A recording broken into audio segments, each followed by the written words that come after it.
대구공항에서 일본 나리타로 가려던 항공기가 12시간 넘게 승객들을 기내에 머물도록 하다 회항하는 사고가 발생했습니다. 대구에서 백화점 유통전쟁에 이어 아울렛과 창고형 할인 점포를 둘러싸고 제2의 유통전쟁이 시작됐습니다. 한때 농어촌에서 기승을 부리다 좀 잠잠해지는가 싶었던 티켓 다방 영업이 다시 성업 중입니다. 나무가 뿌리를 내리고 잘 살기 위해서는 4월 5일 식목일이 아닌 3월 중하순에 나무를 심는 것이 가장 좋습니다. 여러분 안녕하십니까? 2월 21일 화요일 아침 대구 MBC 뉴스투데이입니다. 밤사이 기온이 떨어지면서 경북 북부 내륙 지역에는 한파주의보가 발효됐습니다. 하지만 이번 추위는 낮부터 평년 기온을 회복하면서 서서히 풀리겠습니다. 자세한 날씨 소식 이시정 기상캐스터입니다.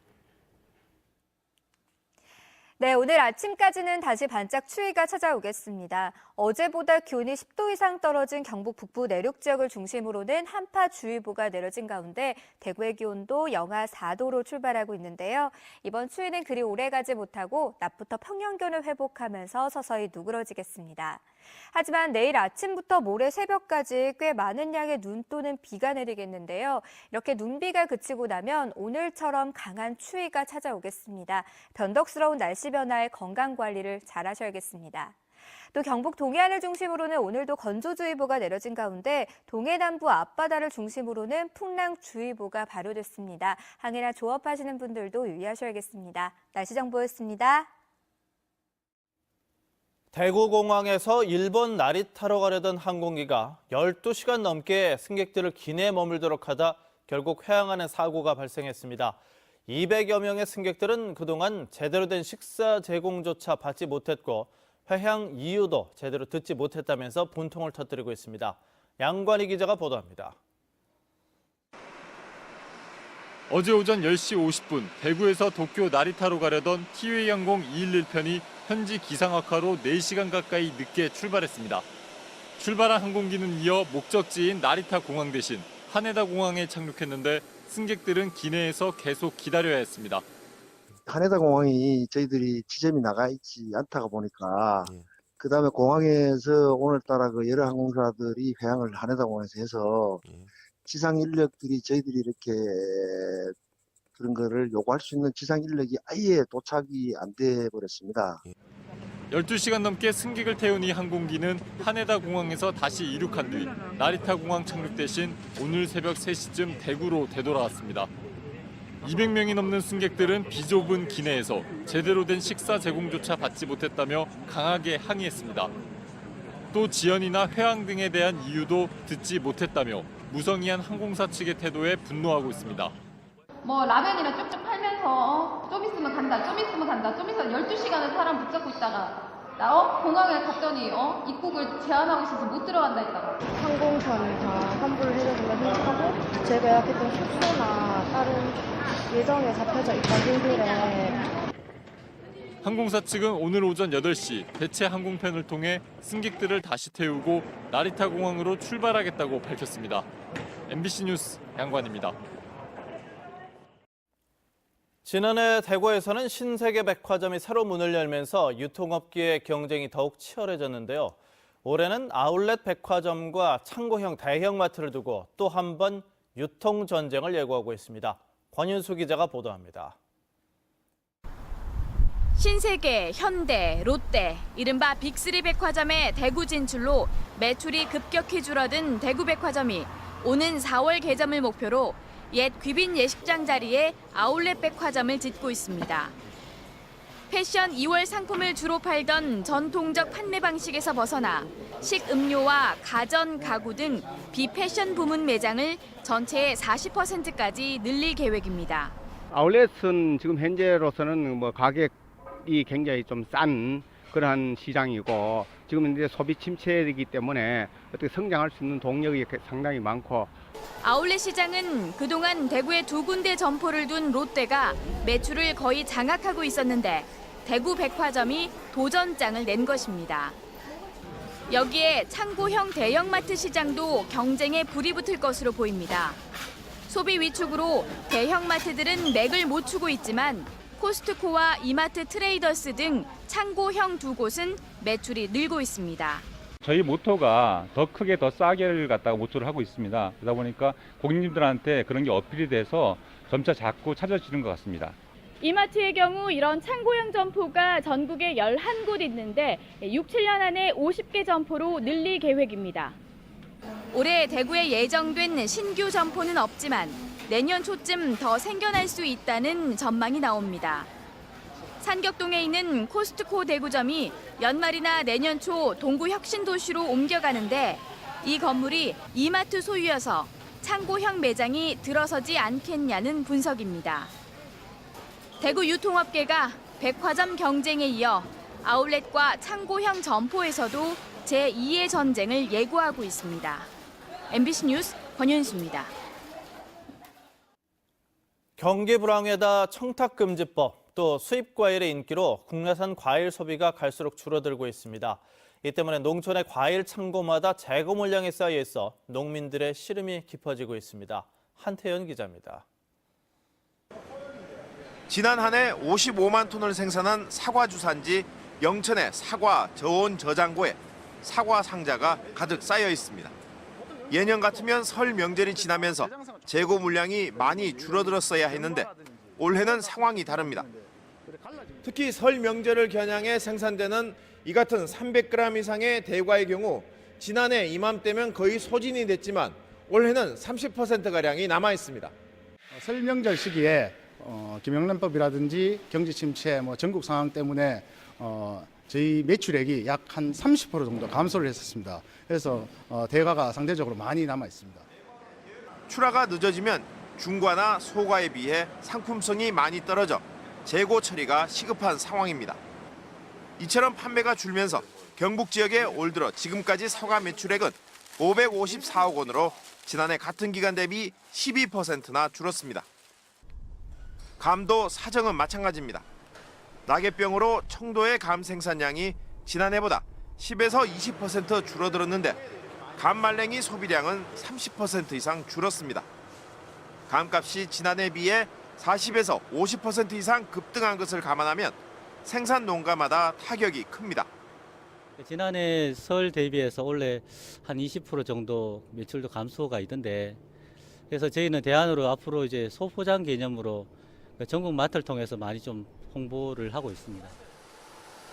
청탁금지법이 시행되면서 설 선물용 단체 주문이 많이 준데다 오렌지나 바나나 등 비교적 싸고 당도가 높은 외국산 과일을 찾는 소비자도 늘면서 국내산 과일 소비가 계속 줄어 생산 농가들의 시름이 갈수록 커지고 있습니다. MBC 뉴스 한태현입니다.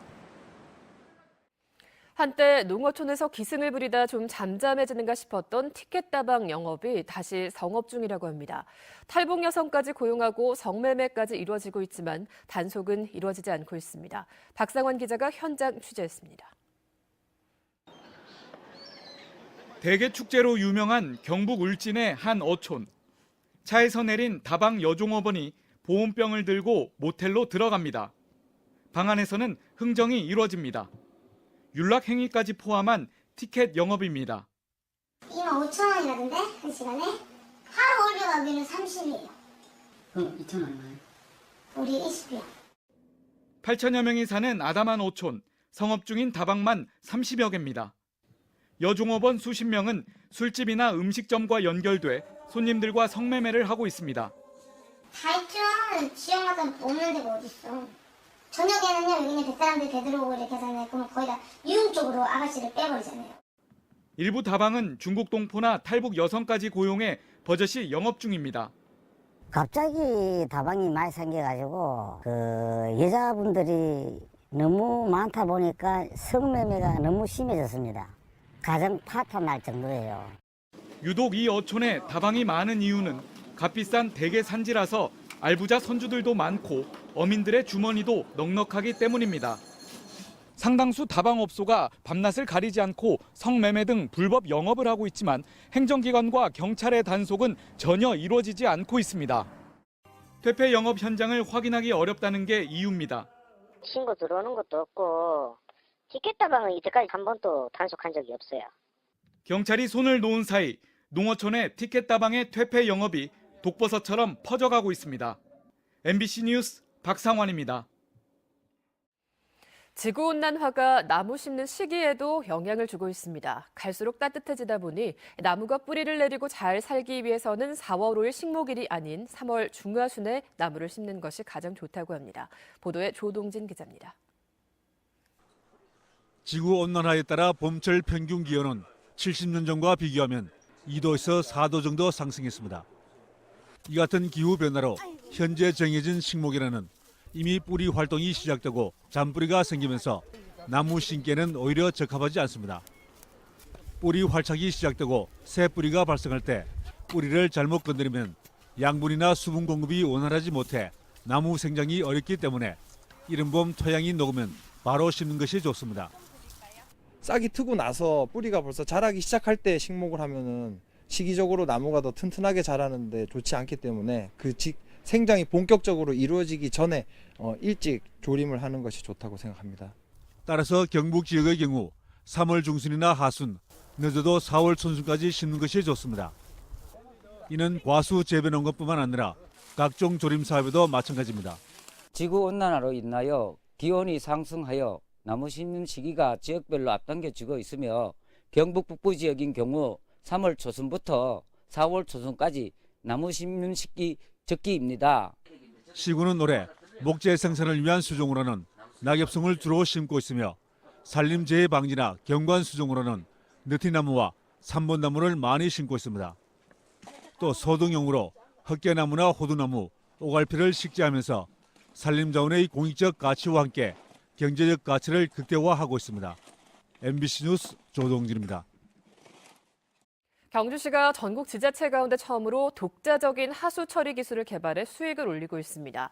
최근에는 처리 설비를 이동식 차량으로도 제작해 활용도를 높였습니다. 장미쁨 기자가 보도합니다. 탁한 생활하수가 처리 장치를 통과하면서 순식간에 투명하고 깨끗한 물로 바뀝니다. 경주의 영문약자를 딴 GJR 공법으로 경주시가 자체 개발해 특허를 획득한 하수 급속 수처리 기술입니다. 인근 경산시와 제주도 한라산 국립공원뿐만 아니라 인도네시아와 콜롬비아에도 진출하는 등 올해 5억 원가량의 수익을 목표로 하고 있습니다.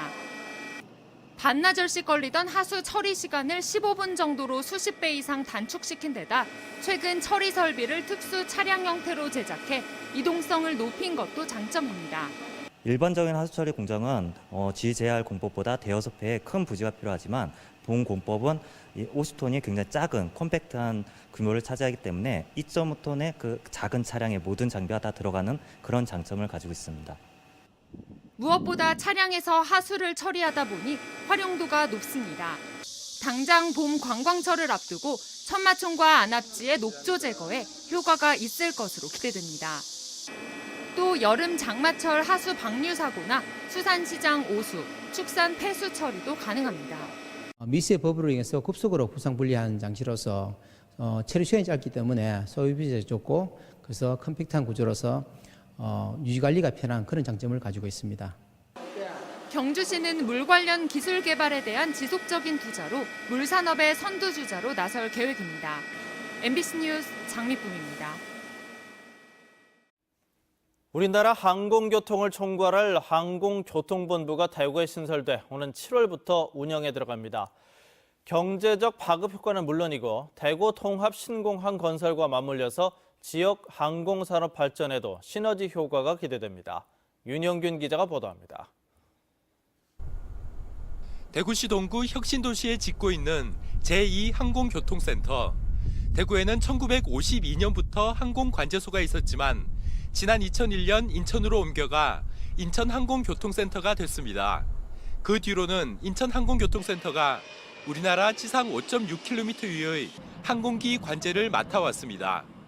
하지만 지난해의 경우 하루 평균 2,000대가 넘는 항공기가 운항하는 등 포화 상태에 이르면서 대구의 제2항공교통센터를 짓게 된 겁니다. 이에 따라 오는 7월부터 인천항공교통센터는 우리나라 서쪽 하늘, 대구항공교통센터는 동쪽 하늘을 맡게 됩니다. 우리나라 최초로 항공교통통제센터도 대구에 들어섭니다. 평소에는 항공교통량을 예측하고 통제하지만 미국 9.11 테러나 아이슬란드 화산 폭발처럼 비상사태 시 신속하게 대처할 수 있게 됩니다. 대구 인천 항공교통센터와 대구의 항공교통통제센터를 관할하는 국토교통부 소속 항공교통본부도 대구에 신설돼 7월부터 운영됩니다. 직원과 가족 등 1,000명 정도의 인구가 유입되는 등 대기업 유치에 버금가는 효과도 예상됩니다. 지역의 항공산업 부분에 상당한 도움이 될 것이고 또 지역에 있는 대학교에서도 관련 학과가 새로 만들어지거나 해서 지역에서 항공 관련 전문가가 이제 육성될 수 있는 큰 계기가 되리라고 생각됩니다. 통합 신공항 건설과 맞물려 제대로 된 항공 인프라까지 구축되면서 지역 항공 산업 발전도 한 단계 도약할 수 있을 것으로 기대됩니다. MBC 뉴스 윤용균입니다. 더불어민주당 경북도당은 경북 지역 도시가스 공급 비용이 다른 지역보다 높게 책정돼서 지역민들이 비싼 도시가스 요금을 부담하고 있다며 요금을 현실화해 줄 것을 경상북도에 촉구했습니다. 더불어민주당은 도시가스 업체의 영업수익인 공급 비용을 결정하는 경상북도가 최근 2년 사이 공급 비용을 2배 이상 올렸다면서 공급 비용 산정에 과한 측면이 있는지 재검토해 볼 것을 요구했습니다. 사공정규 국민의당 대구시당위원장이 국민의당 전국시도위원장협의회 공동대표로 선임됐습니다. 사공정규 대구시당위원장은 지난달 19일 국민의당 최고위원으로 선임됐으며 앞으로 각 시도당 당원들의 여론을 수렴해 지역에 맞는 맞춤형 공약을 발굴하고 시도당 조직을 강화하는 역할을 하게 됩니다. 한편 국민의당은 오는 24일 대구에서 최고위원 회의를 열고 대구 지역 현안과 민심을 수습해 대선 공약에 반영할 계획입니다. 어제 저녁 6시쯤 영천시 청통면의 한 돼지 농가에서 불이 났습니다. 이 불로 인명피해는 없었지만 축사 옆에 있던 숙소와 창고 80여 제곱미터와 집기 등이 불에 탔습니다. 경찰과 소방당국은 여러 개월 전부터 전기 차단기가 작동했다는 관계자 진술을 토대로 정확한 화재 원인을 조사하고 있습니다. 제110주년 국채보상운동 기념식이 오늘 오전 11시 대구시립중앙도서관에서 개최됩니다. 기념식에서 참석자들은 국채보상운동의 의미를 되새기고 유네스코 세계기록유산 등재가 추진되고 있는 국채보상운동에 지속적인 관심과 지지를 밝힐 예정입니다. 대구시는 국채보상운동 110주년을 맞아 오늘부터 이달 26일까지 대구문화예술회관 전시실에서 국채보상운동 기념전시회도 엽니다. 국채보상운동은 지난 1907년 일제에 진 빚을 갚기 위해 대구에서 시작돼 전국으로 확산된 대한민국 최초의 민간주도 경제자주권 회복운동입니다. 대구시가 올해 맞춤형 보육을 정착시키고 공보육을 강화하기 위해 보육 분야 26개 사업에 4,700억 원의 예산을 투입합니다. 국공립 어린이집 14곳을 개원하고 우수 민간 어린이집 10곳을 공공형으로 신규 선정에 지원하는 한편 어린이집 환경 개선비 지원, 급식의 학부모 모니터링단을 활성화합니다. 또 보육교사의 수당 인상과 대체교사와 보조교사 확충, 아이돌봄 서비스와 공동육아 나눔터 운영도 확대해 나갈 계획입니다. 과거 연인이었던 여성에게 수면제를 먹이고 상습적으로 성폭행한 40대에게 2심 재판부가 원심을 깨고 실형을 선고했습니다. 대구고등법원 제1형사부는 강간치상과 강제추행치상 등의 혐의로 기소된 43살 A씨의 항소심에서 합의서가 제출됐지만 죄질이 나쁘다면서 징역 3년에 집행유예 4년을 선고한 원심을 파기하고 징역 3년에 80시간의 성폭력 치료 프로그램 이수 명령을 선고하고 법정 구속했습니다. A씨는 2012년 12월 16일 밤 한때 연인이었던 B씨가 잠시 자리를 비운 사이 미리 준비한 수면제를 음료수에 넣어 정신을 잃게 한 뒤 성폭행하는 등 같은 방법으로 4차례 성폭행과 9차례 강제 추행한 혐의로 기소됐습니다. 호찌민 경주 세계문화엑스포 2017 공동조직위가 오늘 출범해서 본격적인 행사 준비에 돌입합니다. 경상북도는 오늘부터 사흘 동안 베트남을 방문해 공동조직위 창립 총회와 한 베트남 경제인 교류 간담회를 열고 베트남 지도자들과 면담도 할 예정입니다. 또 김관용 지사는 의료 교육 지원, 새마을운동 보급 등 양국 간의 우호 협력 증진에 기여한 점을 인정받아 베트남에서 외국인에게 수여하는 최고 훈격인 우호 훈장을 받습니다. 한편 호찌민 경주 세계문화엑스포 2017은 11월 9일부터 25일 동안 호찌민시 일원에서 열립니다.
오늘 아침까지는 반짝 추위가 이어지겠습니다. 어제보다 기온이 10도 이상 떨어진 경북 북부 내륙 지역을 중심으로는 한파주의보가 내려진 가운데 대구의 기온도 영하 4도로 출발하고 있는데요. 하지만 이번 추위는 그리 오래가지 못하고 낮부터 평년기온을 회복하면서 차츰 누그러지겠습니다. 다만 내일 아침부터 모레 새벽까지는 눈 또는 비가 내리겠는데요. 이렇게 눈비가 그치고 나면 다시 한기가 내려와 오늘 아침처럼 다시 추워지겠습니다. 오락가락하는 날씨 변화에 건강관리 잘하셔야겠습니다. 오늘은 중국 북부지방에서 내려오는 고기압의 영향으로 전국이 대체로 맑겠습니다. 자세한 지역별 날씨 알아볼게요. 대구의 기온 영하 4도로 시작해 낮에는 9도까지 오르겠습니다. 김천의 기온은 영하 9도, 문경 영하 7도 가리키고 있고요. 낮 기온은 김천과 구미 9도 예상됩니다. 경북 북부 내륙 지역의 아침 기온은 영하 7도에서 영하 9도 분포를 보이고 있고요. 낮 기온은 안동이 8도 예상됩니다. 경북 동해안에는 건조주의보가, 동해 남부 앞바다에는 풍랑특보가 발효 중입니다. 내일은 종일 비가 내리겠고요. 목요일 비가 그치고 나면 다시 한기가 내려와 반짝 추위가 또 이어지겠습니다. 날씨 정보였습니다.